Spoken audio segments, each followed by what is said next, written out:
Welcome to The Bitter Witness.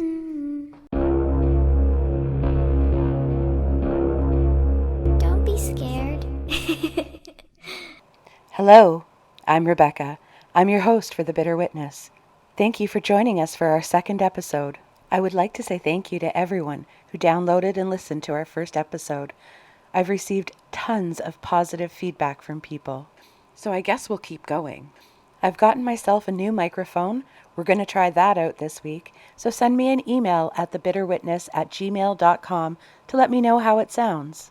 I've also given both dogs, Miley and Piper, a dentichew, so hopefully we won't hear their tip-tapping nails on my hardwood floor in the background like you did last week. If you enjoy the show, please visit our Patreon page and show us some support. Also, the show is available on many more platforms this week, so you can now find The Bitter Witness almost anywhere you listen to podcasts. So grab a cup of tea, sit back, and relax. As usual, trigger warnings.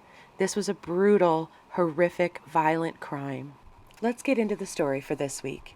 I'm going to tell you a more recent story, and it's from Canada. And I don't know how I missed this story. Apparently there was quite a bit of news coverage about it all over North America, but I don't remember hearing anything about it. This is the tragic murder of John Brian Altinger and the attempted murder of Gilles Tetreault. And the perpetrator of these crimes was Mark Twitchell. Our case this week takes place in Edmonton, Alberta, Canada. As usual, I want to acknowledge the victims in this case, Johnny, as his friends called him, and Gilles. I acknowledge you, and I send my love to you both, wherever you may be. The perpetrator, Mark Andrew Twitchell, grew up in Edmonton. He was born on the 4th of July, 1979.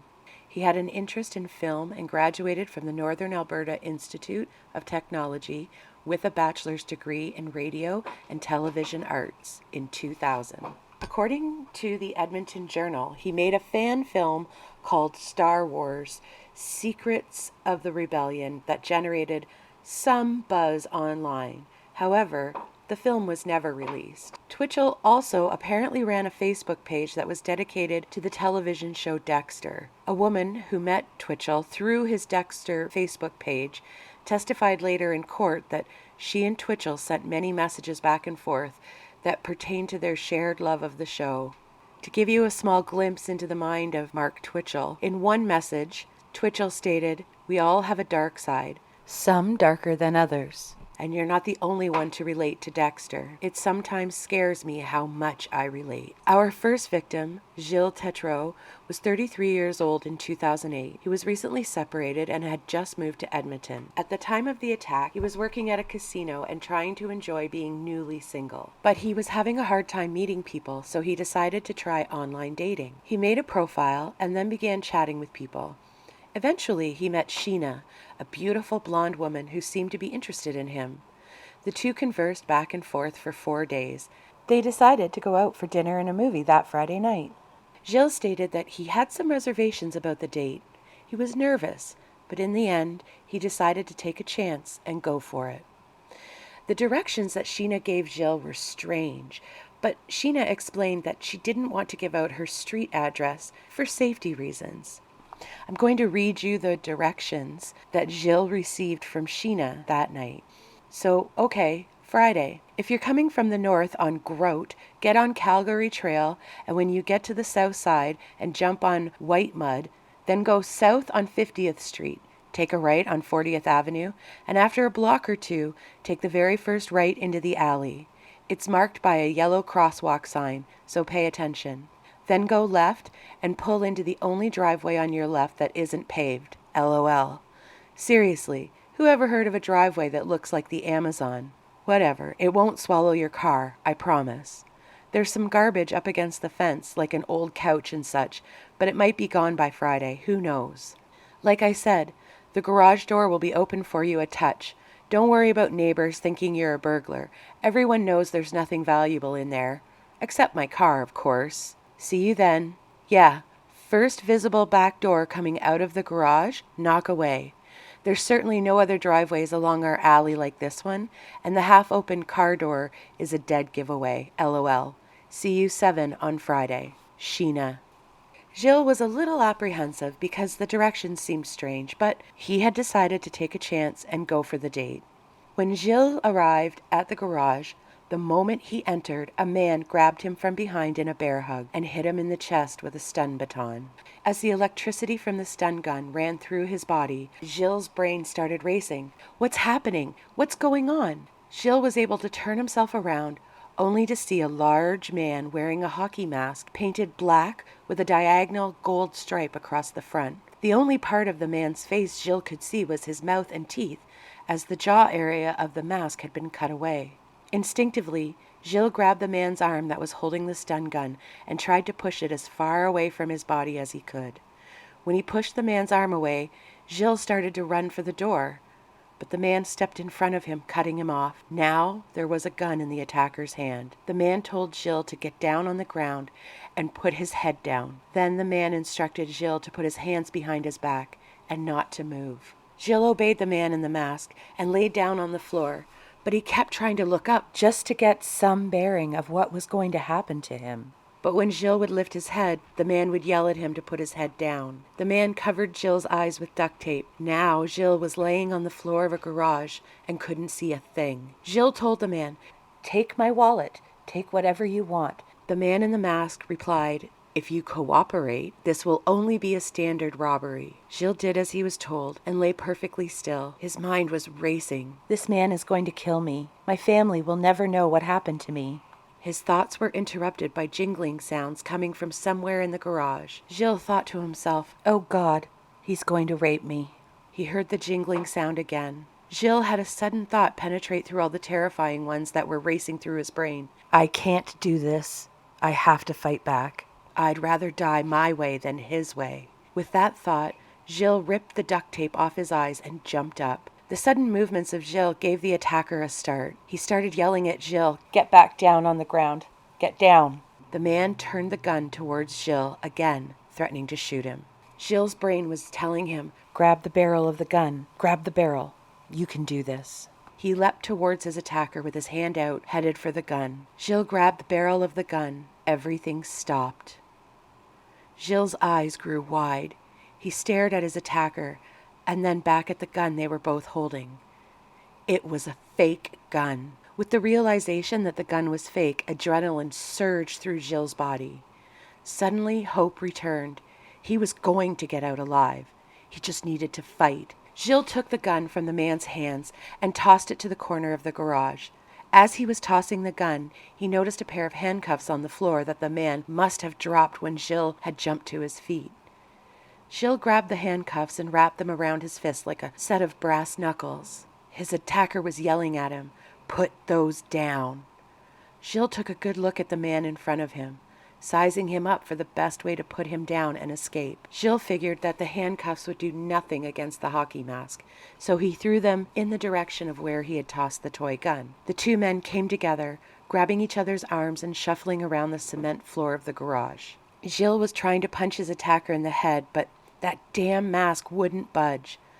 So Gilles started aiming his punches for the man's chest, but the punches were doing nothing to deter the attacker. The attacker aimed his punches for the left temple of Gilles' head. Luckily, Gilles had too much adrenaline coursing through his body to feel the pain that each punch delivered. Gilles tried to kick his attacker in the groin, but the attacker dodged, and Gilles' legs simply swung in the air. The two men continued struggling, and Gilles realized that the door to the garage was right behind him. Gilles gave one last shove to the attacker and headed for the door. But the attacker grabbed Gilles' jacket, and his fingers started to dig into Gilles' body like nails scratching down a chalkboard. Gilles slipped his arms out of the jacket and dropped to the ground. One of the garage doors was open just enough for him to barrel roll under it.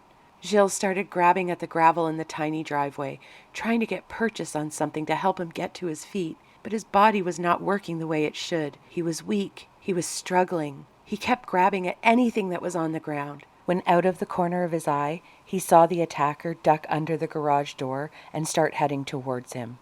Gilles looked around in panic for anything that could be a weapon. He saw a rock. He grabbed it in his hand as the attacker grabbed his ankles and started pulling him back to the garage. The rock fell out of Gilles' hand as he was being pulled back towards the garage. He was trying to grab anything that would help him stop moving back there, but there was nothing to hold on to. When the attacker had Gilles back at the garage door, he stopped and let go of Gilles so that he could use both hands to open the garage door all the way up. Gilles knew this was his last chance. He pushed himself up with everything he had left inside his body. When he got to his feet, he swayed, almost knocking into an old rickety fence, but he started to run. Well, he felt as though he was running, but it was more like staggering down the alley. He made it to the end of the alley and out onto the sidewalk. He saw a young couple out for a walk. He ran towards them. The woman and the man just stared at the tattered clothing and welts on Gilles' head and said nothing. Just then, Gilles' attacker came out of the alley and saw Gilles talking to the couple. The attacker called out to Gilles, "Hey, friend," trying to put the couple at ease. But he was still wearing the hockey mask, and it terrified the couple. They both ran. Luckily, though, having the two other people there also scared the attacker, and he turned and ran back down the alley. Gilles was left standing alone in the street, bewildered, watching everyone scatter like rats when the lights come on. He was alone. He ran as fast as he could to his truck, got in and locked the doors.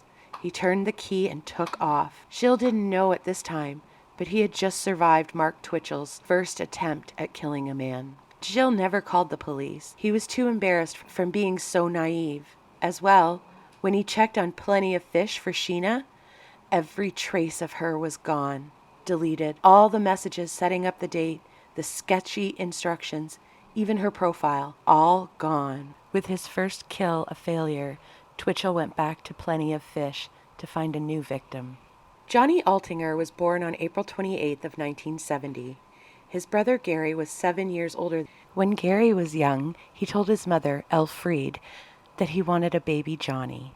So that's what Elfriede Altinger named the new baby. Johnny got his first computer when he was 12, and it seemed as though he had found something he loved. He had a natural knack for computers and really loved what they could do. By the late 1980s, Johnny was part of a computer-savvy group in the Vancouver area who used modems to connect to other computers around the city. In his victim impact statement, Johnny's older brother Gary stated, "Countless times he would sacrifice his own responsibilities to rescue me by word processing term papers, essays, and other important assignments while I was attending university."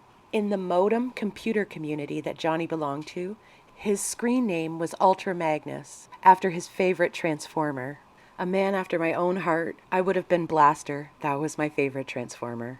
Sean Cameron, a friend of Johnny's, stated, "Those that were really close to him knew him as John or Johnny, but the whole general modem population knew him as Ultra Magnus or simply Magnus." About 10 years prior to the murder, Johnny returned to Edmonton.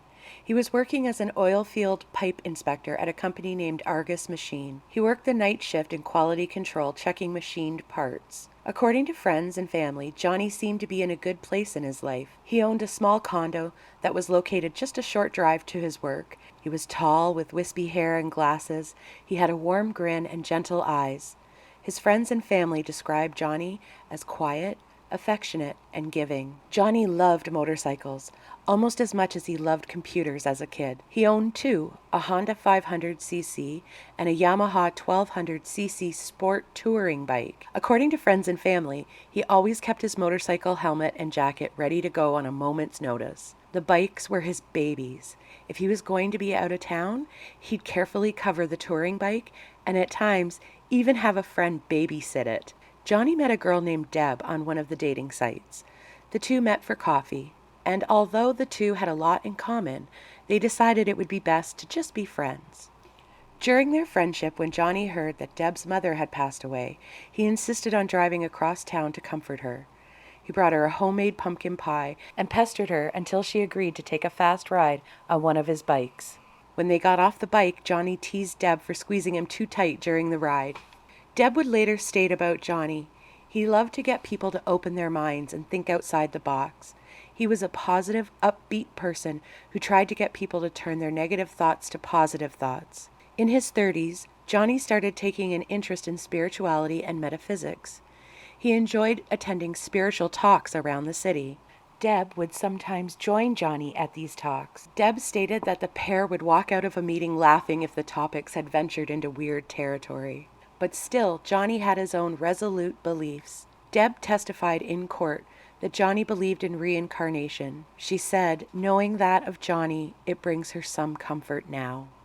On Friday, October 10th, 2008, Johnny was looking through profiles on Plenty of Fish. He stumbled across the profile of a woman named Jen, who was looking for an intimate encounter that night. Johnny thought Jen looked beautiful in the pictures on her profile, so he decided to send her a message. The two began chatting, and Jen seemed extremely interested in Johnny once he told her that he drove a Mazda. Their messages became more and more flirtatious until finally Jen told Johnny that her place would be perfect for the two to enjoy each other's company. But Jen was concerned about her safety, meeting up with a guy that she had just met over the internet. She didn't want to give out her actual street address just in case, but she would give Johnny directions to her place. This is the message from Jen to Johnny explaining her concerns about her safety.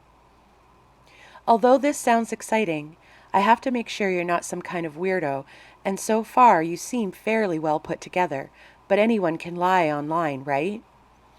So I have an idea for how both of us can be made comfortable with the situation, and by both of us, I mean me, LOL. I bought this, well, let's call it a handyman special. I'm all about resale. And the back gate is a little screwed up, so I locked it off and everyone's just been entering through the garage, so it works out okay. When you see it, you'll know what I mean. If you do this, I can direct you to the house from the alley without giving away the street address and see you before I let you in. Maybe this is paranoid on my part, but I have to look after myself.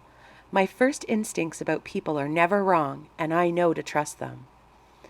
I want to play very much, but I have to be cautious, as I'm sure you can understand. If you're okay with this, let me know. If not, we'll have to miss each other. On a lighter note, though, if we really gel and you said you had 4 days off, how long can I keep you for if I choose? Maybe you should pack for a few days. LOL, Jen. Johnny thought it was a little strange, but he understood the safety aspect that Jen was talking about. So after a few minutes of thought, he messaged Jen back and told her he was good to go. Jen sent the following message directing Johnny to her house. If you're coming from the south, best thing to do is use the white mud to get to 50th Street and go south. Then you go right on 40th Avenue, and after a couple of blocks, turn right at a yellow crosswalk sign into the alley. Some guy parks his RV there, so pay attention, LOL. Once you do that, just go left and park in the only driveway on your left that looks like a forest. What did I say? Fixer-upper. Yeah, not paved. There's a couch and some garbage I haven't had time to call the city about yet. I'll just leave the garage door partly open for you to sneak in through. Just make sure you push the button at the regular door to close the big door. I have a friend coming over to use part of it as a workshop this weekend, so he blanketed off where my car usually goes, LOL. Like I need red spray paint on my car, right? Don't ask. I'm going to be out and about today because my girlfriend just called me and got me into hanging out with her. But you and I can get together at 7. I'll be back by then. Sound good? Johnny was hanging out at his house later that evening, getting ready for his big date with Jen, when his buddy Willie messaged him asking if he had any plans for the night. Johnny responded with pictures of Jen from her profile and wrote 7 p.m. at her place tonight. But her instructions to her house were very weird. Willie asked Johnny what he meant by very weird. Johnny replied, "She won't give me her phone number and address, but I've got these directions to her house and I'm supposed to use the garage to enter." Willie was suspicious immediately. He replied to Johnny, "When you get there, text message me the address." After the conversation with Willie, Johnny finished getting ready for his date, but before he headed out, he copied the instructions to Jen's house into an email and sent it to Willie. Johnny also called his friend Dale and told him about the date and the strange instructions of having to go through the garage. Dale didn't like this idea either. He told Johnny, "Call me when you get there with the address." Johnny told him that he would, and the two ended the call. Johnny hopped into his car and headed for the back alley, following Jen's instructions. He turned down the alley and slowly made his way. He passed what he thought might be Jen's driveway, but he wasn't sure, so he kept going. After a few more seconds of driving down the alley, Johnny realized that it had been Jen's driveway. He turned the car around and pulled into the driveway. He got out of the car and saw the partially open garage door. He ducked under the door and stood up. The garage was pitch black. "Hello?" Johnny called out. Johnny stood in silence in the darkness. All of a sudden, a man called back, "Hello? Oh, hold on just a sec." The lights in the garage flickered back on, and Mark Twitchell peered at Johnny around one of the sheets of plastic covering the entire garage. "Hey, I'm Mark. I'm a filmmaker. I'm dressing the garage to be a set." Twitchell pointed at all the sheets of plastic covering the walls and floor of the garage. Johnny just stood there staring. He looked confused by the scene in front of him. Twitchell grabbed a gun from a table. "You see this here?" Twitchell pulled out the magazine of the gun and showed Johnny that it was a prop gun and full of plastic bullets. It was a pellet gun, not real. Johnny still didn't say anything, but looked at the gun. Twitchell set the fake gun down and said, "I'm the guy who made that Star Wars fan film. Have you heard of it?" Johnny replied, "No, I haven't." Twitchell was nervous. He hadn't figured out his entire plan yet. He wanted to make sure the guy didn't get away like the last one. Twitchell said to Johnny, "Listen, Jen's not back yet. She's out on a short trip with her friends. She should be back in a bit, maybe 10 minutes." Johnny said, "I'll come back," and he ducked back under the garage door, hopped in his car, and left the alley. Before Twitchell had figured out his plan entirely, Johnny's car pulled up to the garage again. Twitchell put his cell phone up to his ear as if he was taking a call, and as Johnny entered the garage for the second time, Twitchell spoke into the phone. "Okay, I'll tell him." Twitchell turned to Johnny. "Oh, hey! I just got off the phone with her. She's stuck in traffic and won't be back for at least half an hour. You want to stick around or come back or—" Johnny was already turning and heading for the garage door and said over his shoulder, "Nah, I'll leave." Johnny got back into his car and started dialing his friend Dale. Johnny told Dale that Jen wasn't there, but there was a guy who was making a movie and that the guy had shown him a replica gun. Dale thought this all sounded weird. Johnny told him he'd call him later, and the call ended.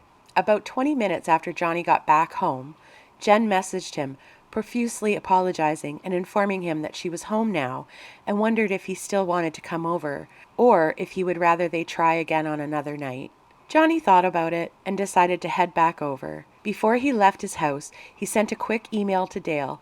"She's home now. I'm heading over again. He." Johnny got back in his car and headed back to Jen's, excited that his date was still going to happen. Johnny ducked under the garage door, and when he straightened, he saw Twitchell standing in the garage. Johnny nodded towards Twitchell and said, "I guess I'm just a glutton for punishment." Twitchell smiled at Johnny, and that was when the first blow with a pipe knocked Johnny down. As far as the police and prosecutors are concerned, that night, October 10th, was the night that Twitchell killed Johnny. Just like Jill Tetro's case, there was no woman. Jen did not exist. They believe that Twitchell attacked Johnny with a pipe and then stabbed him, and then to clean up the crime, Twitchell tried to burn his body unsuccessfully. When burning Johnny didn't work, Twitchell took the pieces of Johnny that he had dissected and disposed of all of them in a sewer. 3 days later, Johnny sent the following email out to a number of his friends. "Hey there. I've met an extraordinary woman named Jen who has offered to take me on a nice long tropical vacation. We'll be staying in her winter home in Costa Rica. Phone number to follow soon. I won't be back in town until December 10th, but I will be checking my email periodically. See you around the holidays. Johnny." That day, Johnny's work also received an email. It read, "Greetings. While I've certainly enjoyed my time at Argus, I have another offer that is just too good to pass up. So this is my notice that I will no longer be continuing my employment with your fine organization. I thank you for the opportunity, and rest assured I would not be leaving unless the new path I've chosen was truly life-altering. Thank you, John Altinger." Johnny's friend Deb also received one of the emails from Johnny, and she thought it was weird. Deb told the Edmonton Journal that Johnny would often sign off his emails with a joke, a smiley face, or maybe an endearing wisecrack about a buddy. As well, in every email he called Deb Sunshine, but not in the last one on October 13th. A few days after she received the last email from Johnny, Deb saw that Johnny's MSN Messenger had been updated. It said, "I've got a one-way ticket to heaven, and I'm not coming back." Deb wept as she testified to this at the murder trial. On October 12th, after not hearing from Johnny, his friend Dale and 2 other friends decided to go to Johnny's apartment. They were worried about their friend. When they arrived at Johnny's place, the first thing they noticed was that his beloved motorcycle was in the building parkade, but not covered. Johnny would never have left it like this. As well, once inside the apartment, Johnny's friends discovered Johnny's luggage and his passport. Now they were convinced that something horrible had happened to their friend. They went to the police and gave them everything they had, the emails, the strange directions to the garage that Johnny had sent to Willie. Now that the police had the directions and found the garage, they determined that Mark Twitchell was the renter of the garage. On October 18th, the police called Twitchell. Twitchell informed the police that he hadn't been at the garage since the 10th of October, and that he knew nothing about a red car being at the garage. The police officer on the phone asked Twitchell if he would mind coming down to the garage and let them have a quick look around. He told Twitchell that they were dealing with a missing persons case, and it would help tie up an end of the investigation if they could have just a quick look inside the garage. Twitchell lied to his wife, telling her there was a break-in at the garage, and he had to go. He left his home and made his way down to the garage, where 2 police officers were waiting for him. One of the officers told Twitchell that they just needed to make sure the missing person wasn't inside the garage, and that was all. As the 3 of them rounded the corner to the side door of the garage, Twitchell stopped and stated, "That's not my padlock on the door."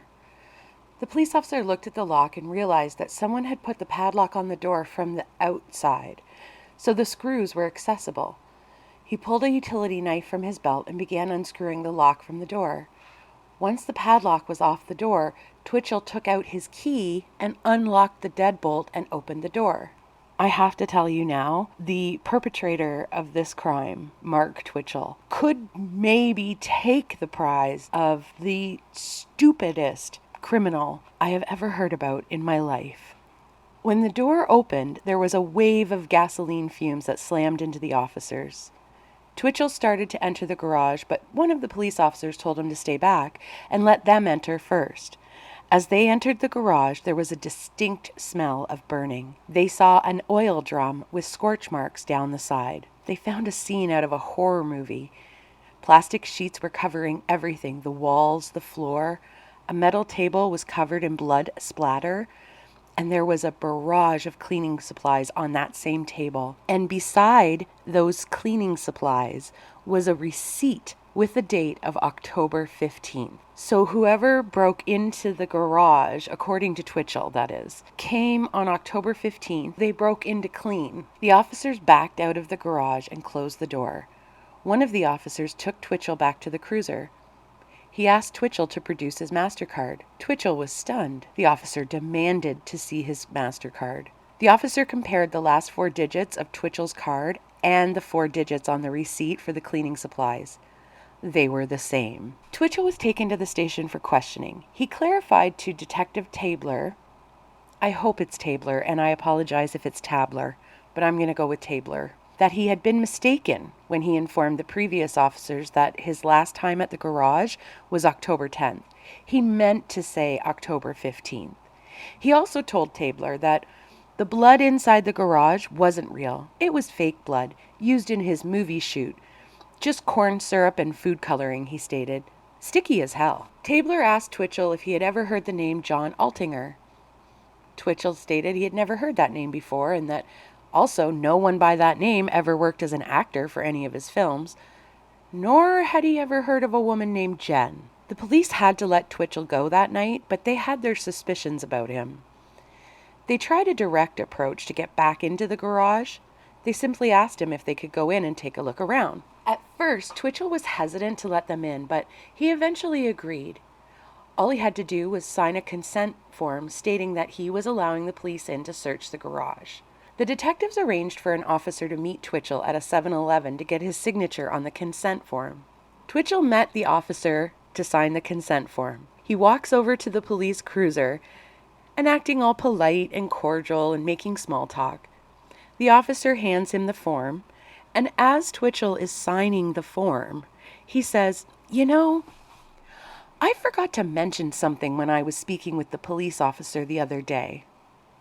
Yeah, this guy came up to me while I was putting gas in my car and told me that he had met this girl and she was taking him away on a tropical vacation. He said he had found his sugar mama, and then this guy offers to sell me his red Mazda for $40.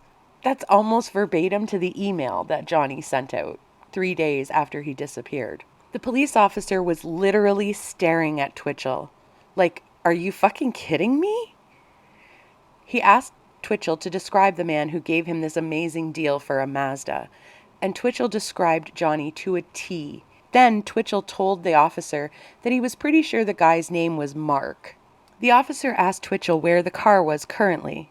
Twitchell went into this huge long story as to how the car had a stick and he couldn't drive stick. So the guy who sold him the car drove the car to Twitchell's garage, and then from there, Twitchell had a friend who could drive stick come over and take the car back to the friend's parents' house and leave it in their driveway. After the officer shook his head mentally, the officer told Twitchell that the detectives would most likely want him to come back into the station and make a statement about this amazing piece of information that he just accidentally forgot to tell them about in the first place. Twitchell agreed. The police officer with Twitchell called the detectives who were assigned to the case and relayed this amazing car deal that had just fallen into Twitchell's lap.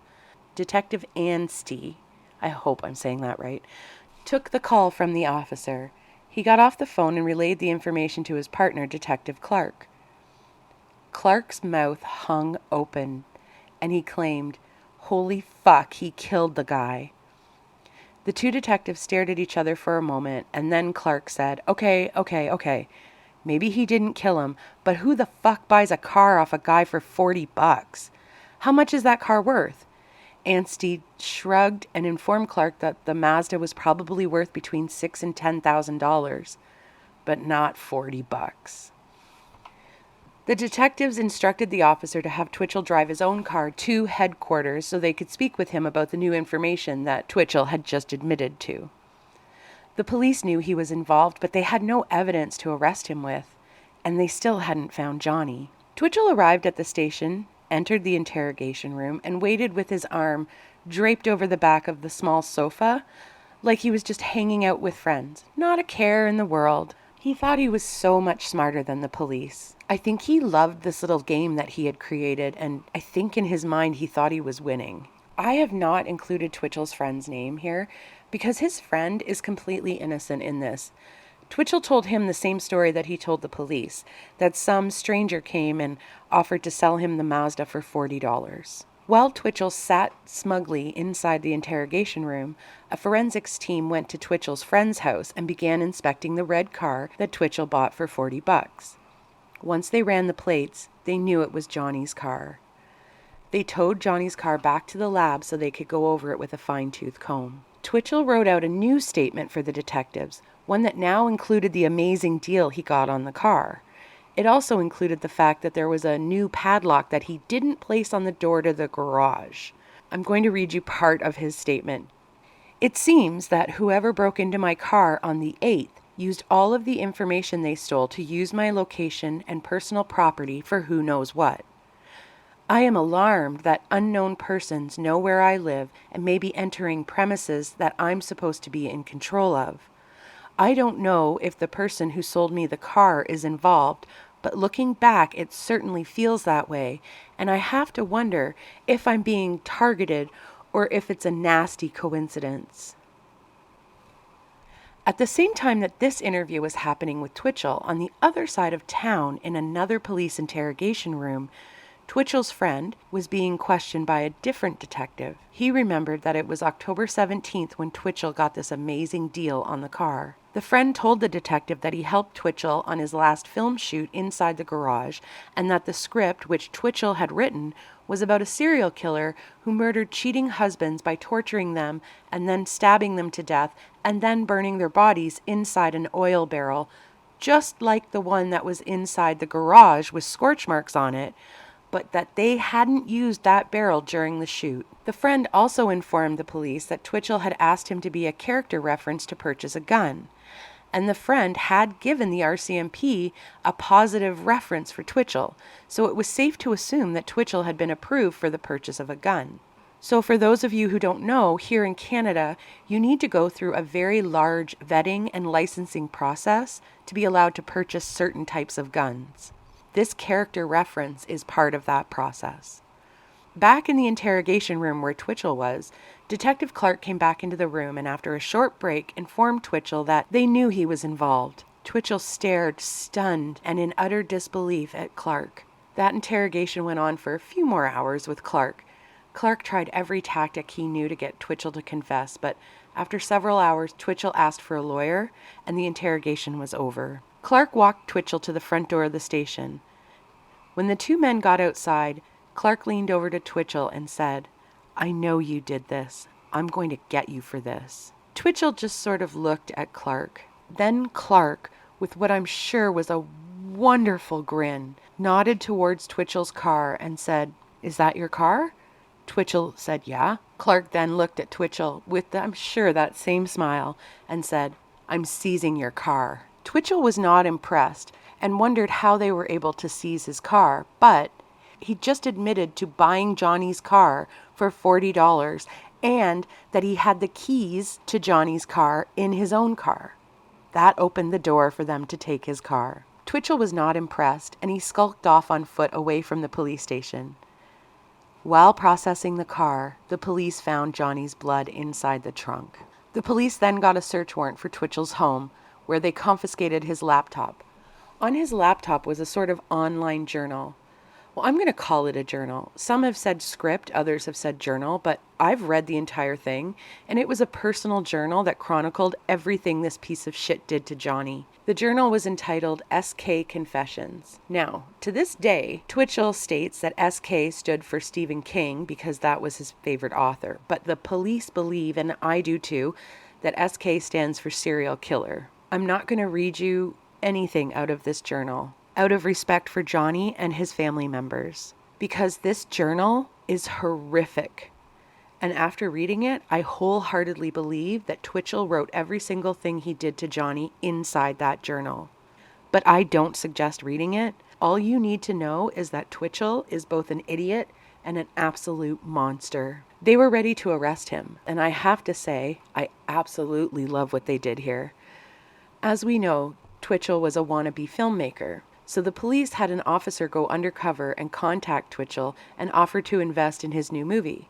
Of course, Twitchell jumped at the offer and the two decided to meet. On October 31st, 2008, Twitchell was walking towards a coffee shop, elated that he had finally found someone to invest in his movie, when a white van pulled up and a SWAT team rushed out and surrounded him. Twitchell was taken in without incident. Once Twitchell was in custody, he literally stopped talking. The police were trying to find out where Johnny's body was, but Twitchell kept his mouth shut. There are actually 2 videos online you can watch. One is of Twitchell in the back of a police car as they were driving him to different places around Edmonton, trying to get him to tell them where Johnny's body was. And this arrogant shitstain doesn't say a word. My favorite part of that video is when the police officer thanks Twitchell for making such bumbling mistakes and making their job so much easier. And although Twitchell keeps his mouth shut, you can almost see the insult and rage in his eyes when the police officers thank him. There's a second video where the police take Twitchell back to the garage. The thinking here was that perhaps by taking Twitchell back to the scene of the crime, he may break and tell them where Johnny's body was. But Twitchell keeps his mouth shut the entire time. After sitting in prison for about 1.5 years waiting for his trial to start, Twitchell's defense attorney contacted the police and informed them that Twitchell had requested a meeting with the detectives, but there were 3 conditions: no press, no questions, and no Detective Clark. Apparently, Twitchell's hatred of Clark had only intensified while he was stewing in prison. So on June 3rd, 2010, 2 detectives met with Twitchell and his lawyer at the jail. They came into the room, sat down, and reminded Twitchell of his rights. Then there was silence for a few seconds. That silence was only broken by Twitchell placing a folded piece of paper on the table and sliding it over to the detectives. The detectives took the slip of paper, stood, and walked out of the room. No words were exchanged. When the detectives got to the hallway, they opened the folded piece of paper. It was a screenshot of Google Maps. There was a location circled. Underneath it read, Johnny Altinger's remains. The detectives followed the map to the sewer drain that Twitchell had circled. One of the detectives laid down flat on the road and shone his flashlight down.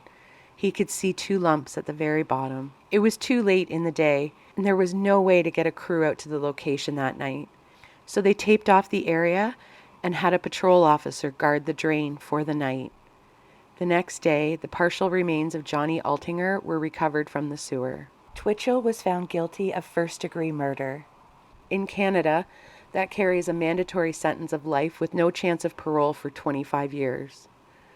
During the sentencing phase, Johnny's brother Gary and his mother Elfriede submitted victim impact statements. This is part of Johnny's older brother Gary's victim impact statement. I have the same recurring nightmare of not being able to help John in his time of need. I continue to suffer from guilt, pain, and anxiety of not being able to help him 29 months ago in those horrific minutes before he was butchered. I have had to take a lot of time off from my workplace. My wife, who used to be the picture of health, has been off work for almost 2 years now with a debilitating and chronic affliction entirely the consequence of extreme stress. Left without their Uncle John, wake in the wee hours of the morning with nightmares about monsters. It's impossible to be honest with them, living with the reality that monsters do live among us. This is a section of Elfriede's victim impact statement. I can't imagine the fear, desperation, and pain Johnny must have endured. As a mother, I feel I can't think about it without going over the edge. I go through each day with a feeling of numbness. There is no joy in my life. It has been ripped away from me. People have asked me if I wish there was still the death penalty, and I must answer no. My wish is for the perpetrator of this unforgivable and horrific act to reflect on his actions and die a slow death every day of his life. Twitchell is currently serving his sentence in Saskatchewan Federal Penitentiary. It is a medium security prison with maximum security areas. He will be eligible for parole in 2036. Johnny's mother and brother were finally able to take Johnny back to White Rock, British Columbia. They lived there, and Johnny loved it there. She hung a memorial plaque on the wall for her son.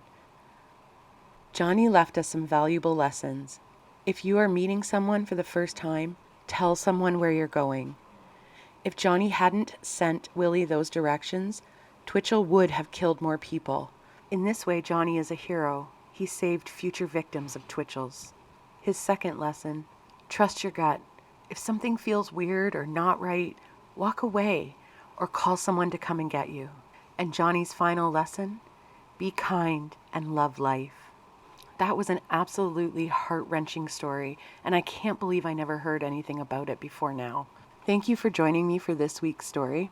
Please visit our Patreon page and support the show if you enjoyed it. Also, if you did enjoy the show, give us a 5-star review on Amazon, Spotify, wherever you're listening. It really does help the show. And so, my friends, we've come to the end. Please enjoy your day today.